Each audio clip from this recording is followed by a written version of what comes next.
I'm Edgar O. Ficaro. My section is S2E.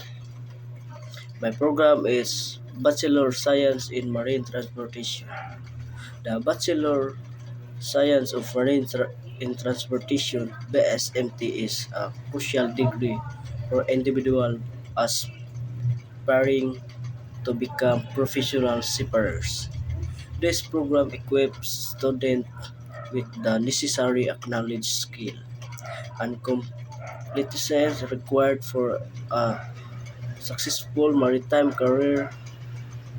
It covers essential subjects such as navigation, cargo handling, maritime laws, meteorology, ship safety, and international maritime regulation, ensuring the graduate are well prepared to operate and manage vessels effectively.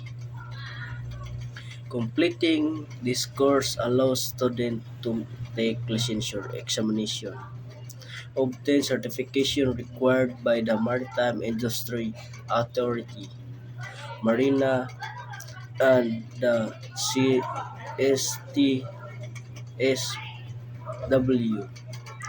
This crucial step become a licensed shipper.